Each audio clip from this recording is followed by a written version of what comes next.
processing and recycling plant. They will break down a lot of things, including cars, trucks, trains, you know, metal things, and they'll use it for recycling projects around the city. Very occasionally they get their hands on freighters. They got their hands on one right now. If you guys like boats, I recommend you get your cameras out for this particular vessel over here on the right. If you're over here on the left side of the vessel, you can stand up and head over here if you want to. This white vessel over here is the old J.B. Ford. This is the current oldest intact freighter on the Great Lakes. This vessel was launched on December 12, 1903. Built 9 years before the Titanic sank at 440 feet long, she was an active boat carrier on the Great Lakes until June of 1985. Almost 82 years of active freighter service. Converted into a storage ship in 85 to be used for the Lafarge cement terminal in this harbor. In 2015, ASCON purchased her and brought her to where she is now, and they've just been waiting for the last 2 years on the right opportunity to start scrapping her. So take your pictures of the Ford while we're here. She will not be here forever. Got some here on our right. We got wind turbine tower components and fan blades that came in by freighter from places like Turkey and places in Africa. They're going to be sent further on west for wind energy. This strip of land here on the right is also the home of one of North America's rarest birds, one of which is usually hanging around here. In fact, I think I see one right now over there, the giant red crane. And there it is. It's not hard to miss if you can see it.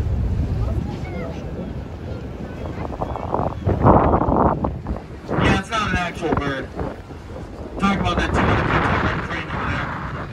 You might have noticed its cousin, the giant yellow crane.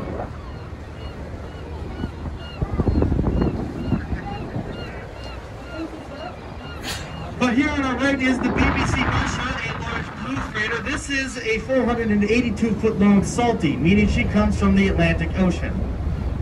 As an ocean traveling vessel, she's a little smaller than other ships that we'll see in this harbor. She's actually one of the smallest ones that we'll see. She's also one of the newest vessels to enter the harbor so far this year. She was built in 2018. She was unloading wind turbine components here for the last couple days. BBC Russia operates for the BBC Chartering and Logistics Company, which is stationed out of Leer, Germany. However, the vessel actually has its port of registration out of St. John's in Antigua and Barbuda, which is the Caribbean Islands down in the Caribbean.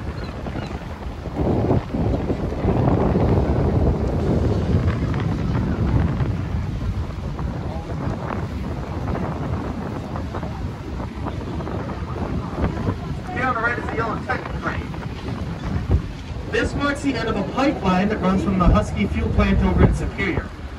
That pipeline, or one of the pipelines, ends here, and this is where the ships will go to refuel. This is basically their gas station. Now, the Husky fuel plant can store 560,000 gallons of fuel. They can load a large freighter with anywhere between 50,000 to 80,000 gallons in just under 2 hours, or about 9 gallons a second. Which is very useful. It means the ships only have to come in for a couple hours, and then they can either load up on material in this harbor or head up to the next harbor that they're scheduled to go to very quickly. The freighters on the Great Lakes burn a large between 25 and 40 gallons of fuel per mile. And yes, I said that correctly.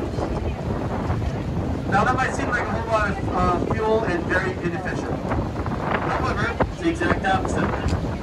The reason why is because the freighters can carry tens of thousands of tons of material. The largest of the freighters on the Great Lakes can carry upwards of 78,000 tons.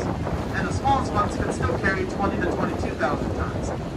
That makes these freighters 6 times more fuel efficient than trains and 60 times more fuel efficient than semi-trucks.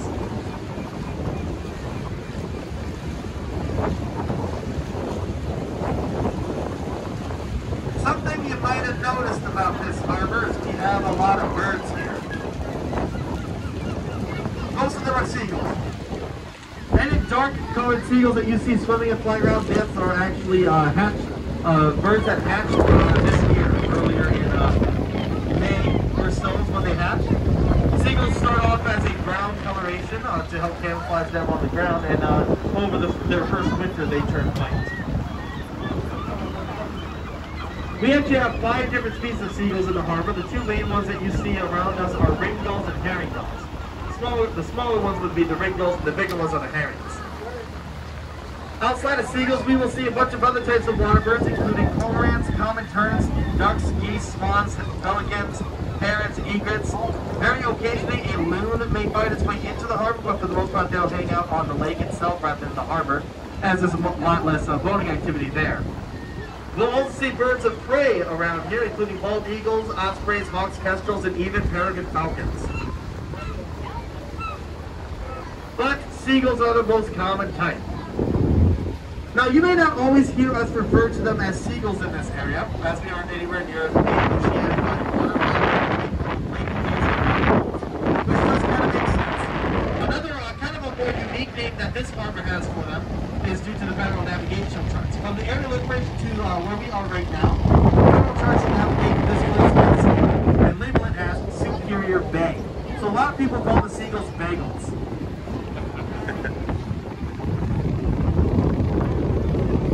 I hear they don't taste quite as good though.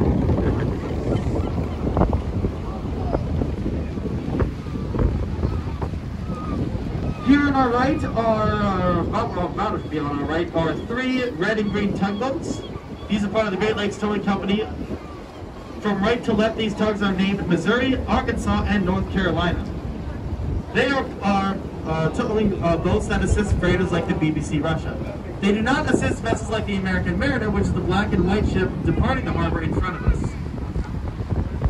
The American Mariner is a 730-foot long vessel that was built in 1980. She is what we would call a lake, meaning she will spend her entire life on the Great Lakes itself. The American Mariner is currently loaded up with about 20,000 tons of grain that she loaded up at the General Mills Superior Terminal, which is the second largest terminal in the harbor, and at one point was the busiest grain terminal in the world. American Mariner is going to be carrying 20,000 tons of grain over to a terminal near Buffalo, New York on Lake Ontario. Actually, I believe she'll stop just short of the Welland Canal, which connects to Lake Ontario, so I think she'll end up on Lake Erie, over by Niagara Falls.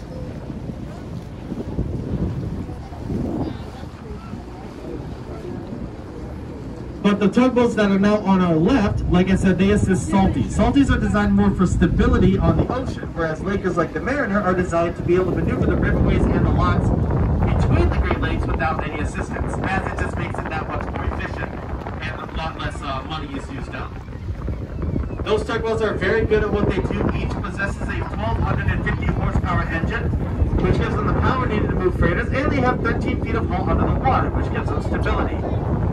They're very expensive to send out. Each tugboat costs $1,500 per tow.